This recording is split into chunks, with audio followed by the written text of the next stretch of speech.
Welcome to my YouTube channel HR educational hub.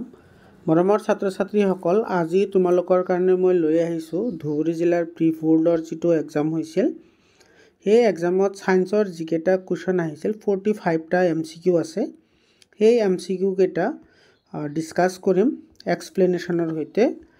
যদি তোমালোকে মোৰ চেনেলত প্ৰথমবাৰ আহিছা তেতিয়াহ'লে মোৰ YouTube channel HR educational hub subscribe কৰা। যিকেইটা প্ৰি বোৰ্ডৰ এক্সাম আছে, প্ৰত্যেকটো জিলাৰে প্ৰি বোৰ্ডৰ এক্সামৰ যিখিনি MCQ আছে আমি ইয়াতে আলোচনা কৰিম। আৰম্ভ কৰিছোঁ আজি। 1 নম্বৰ প্ৰশ্নটো হৈছে তলত দিয়া প্ৰশ্নবোৰৰ শুদ্ধ উত্তৰটো বাছি লোৱা।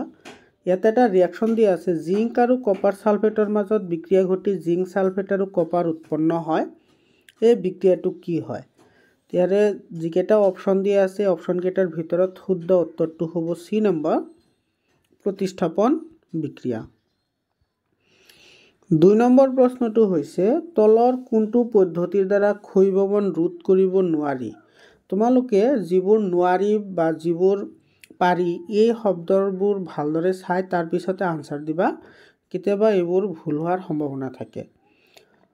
চোৱা, ক্ষয়ভৱন পদ্ধতি ৰোধ কৰিবলৈ হ'লে আমি ৰং কৰিব পাৰোঁ, দস্তালেপনো কৰিব পাৰোঁ আৰু গ্ৰীজও আমি সানিব পাৰোঁ, কিন্তু আমি তাপ দিব নোৱাৰোঁ। গতিকে শুদ্ধ উত্তৰটো হ'ব D, তাপীয়। 3 নম্বৰ প্ৰশ্নটো হৈছে ABCD দ্ৰৱ দিয়া আছে আৰু সেই দ্ৰৱবোৰৰ pHৰ মান দিয়া আছে 1, 2, 3 আৰু 4। ইহঁতৰ তীব্ৰতাৰ ঊৰ্ধ্বক্ৰমত সজাবলৈ দিছে। ঊৰ্ধ্বক্ৰম মানে আমি সৰুৰ পৰা ডাঙৰলৈ সজাব লাগিব।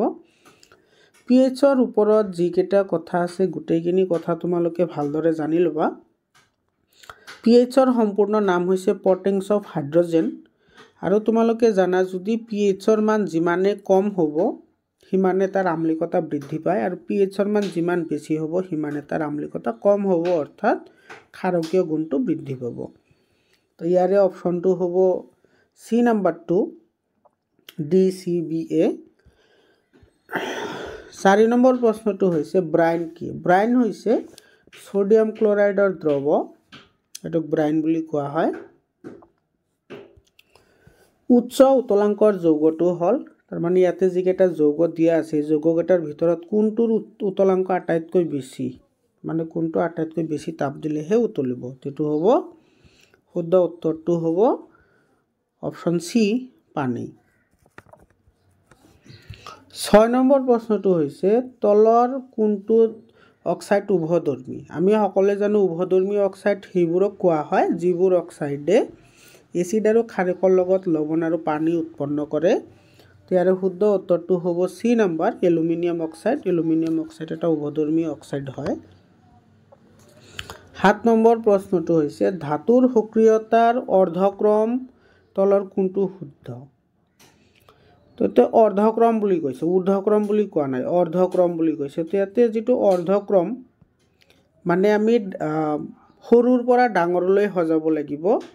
ইয়াতে সৰুৰ পৰা যদি আমি ডাঙৰলৈ সজাবলৈ যাওঁ, ইয়াৰ শুদ্ধ উত্তৰটো হ'ব B number, magnesium, aluminium, zinc আৰু আইৰণ। 8 নম্বৰ প্ৰশ্নটো হৈছে তলৰ কোনটো ধাতু কোমল নহয়? এইটো লিথিয়াম, ছডিয়াম আৰু পটাছিয়াম, এই তিনিওটা ধাতু ইমানেই কোমল যে ইহঁতক আমি কটাৰীৰে কাটিবও পাৰোঁ। কিন্তু যিটো ফেৰাম আছে, ফেৰাম মানে আইৰণ, ফেৰাম মানে হৈছে আইৰণ, Fe যিটো লিখা হয়, আৰু যিটো ফেৰামৰ যিটো চিম্বল আছে, যিটো আইৰণৰ চিম্বল, সেইটো এই ফেৰামৰ পৰাই লোৱা হৈছে, মানে ফেৰাম মানে আইৰণ। 9 নম্বৰ তলৰ কোনটো হাইড্ৰকাৰ্বনে যোগাত্মক বিক্ৰিয়া দেখুৱায়? তোমালোকে জানা যোগাত্মক বিক্ৰিয়া সেইবোৰে দেখুৱায় যিবোৰ তোমাৰ অসম্পৃক্ত হাইড্ৰকাৰ্বন হয়। অসম্পৃক্ত হাইড্ৰকাৰ্বনে হাইড্ৰজেন যোগ হৈ সম্পৃক্ত হাইড্ৰকাৰ্বন উৎপন্ন কৰে। এনেকুৱা বিক্ৰিয়াক যোগাত্মক বিক্ৰিয়া বুলি কোৱা হয়। তো ইয়াৰে যিটো B নম্বৰ অপশ্যনত আছে এইটো হৈছে ইথিন। এইটো প্ৰপিন হয়। এই প্ৰপিনে কি কৰে? যোগাত্মক বিক্ৰিয়া দেখুৱায়, কাৰণ প্ৰপিন হৈছে এটা অসম্পৃক্ত হাইড্ৰকাৰ্বন। 10 নম্বৰ কুৱেশ্যন হৈছে হেক্সানেলৰ তলৰ কোনটো কাৰ্যকৰী মূলক থাকে?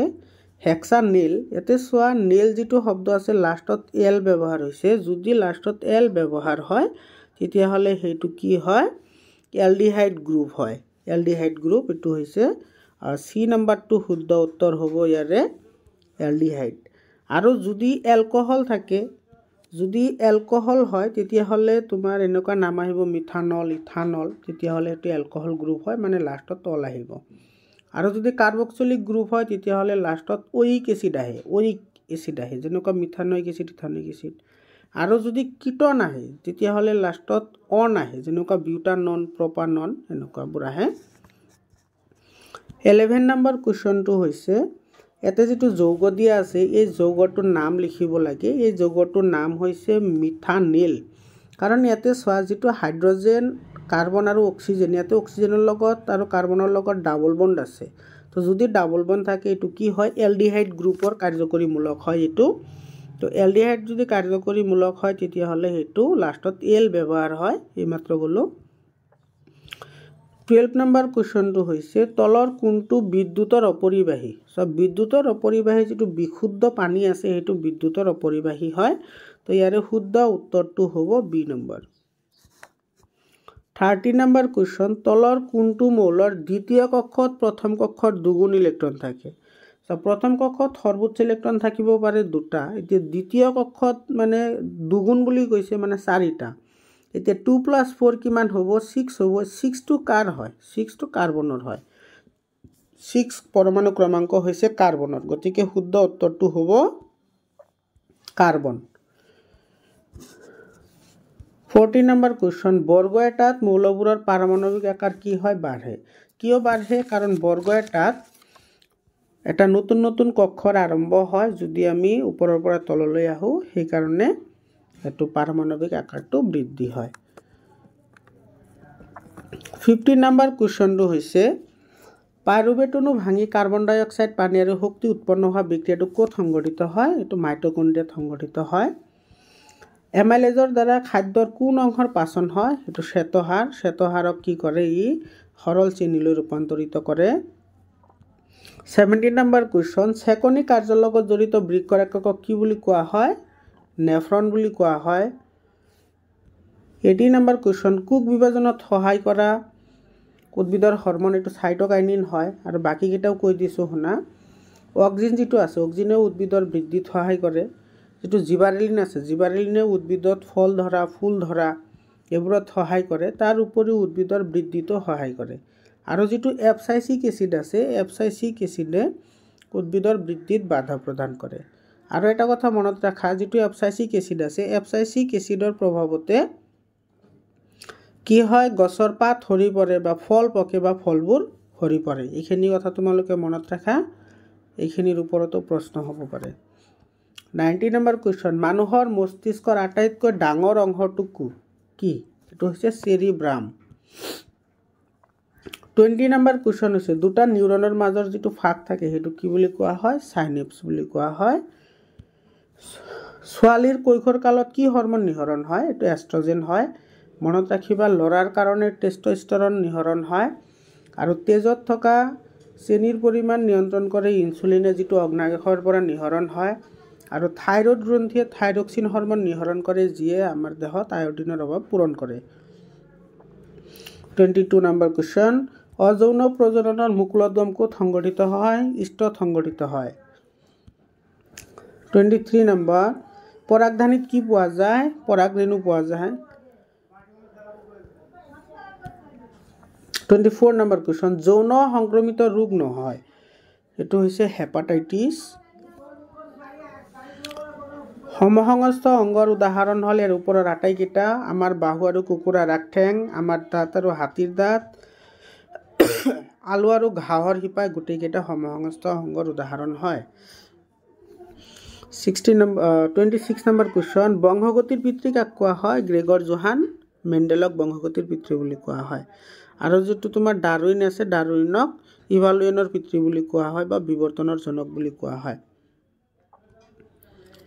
27 নম্বৰ কোৱেশ্চন মেন্ডেলে তেখেতৰ এটা বংশাণু পৰীক্ষাত মটৰ মাহৰ বিশুদ্ধ উখ আৰু বিশুদ্ধ চাপৰ গছৰ মাজত সংকৰণ ঘটোৱাত অপত্যজনত সৃষ্টি হোৱা ওখ আৰু চাপৰ গছৰ অনুপাত আছিল 3:1।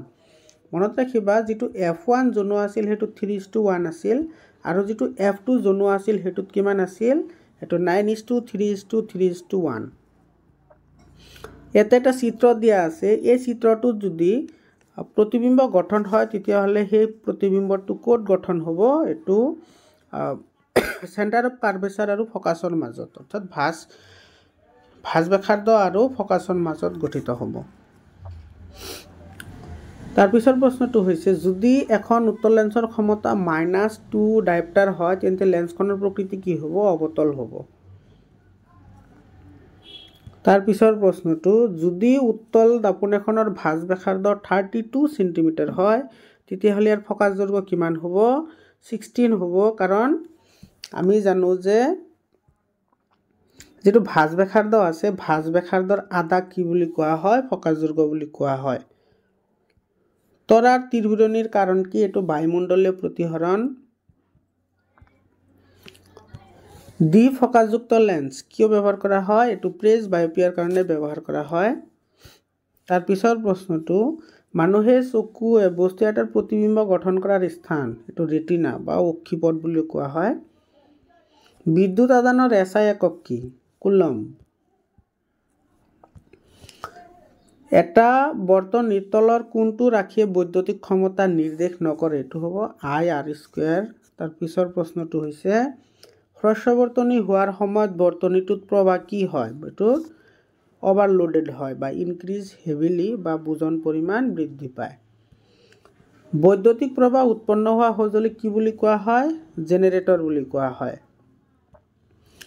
যেতিয়া প্ৰবাহ বঢ়োৱা হয় তেতিয়া সলেনয়েডৰ চৌম্বক ক্ষেত্ৰ কি হয় বাঢ়ে।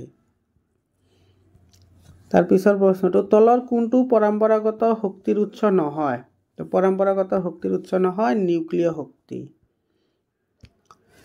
ইন্ধন তাপভিত্তিক শক্তি প্ৰকল্পত কি ব্যৱহাৰ কৰা হয় ইউৰেনিয়াম ব্যৱহাৰ কৰা হয়।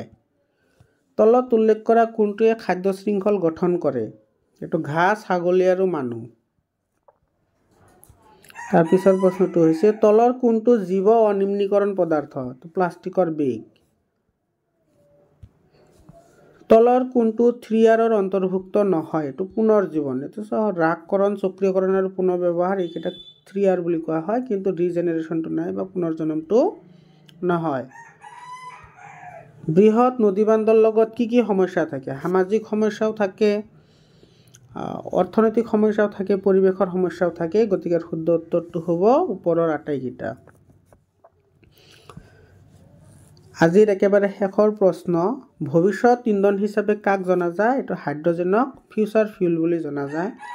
মৰমৰ ছাত্ৰ ছাত্ৰীসকল আজিৰ কাৰণে এইখিনিয়ে তোমালোকে ভালদৰে লিখা পঢ়া কৰা আৰু MCQ যিকেইটা আছে গোটেইকেইটা আমি এটা আলোচনা কৰিম। তো যদিও প্ৰথমবাৰ আহিছা চেনেলটো ছাবস্ক্ৰাইব কৰা। আজিৰ কাৰণে এইখিনিয়ে জয় অসম।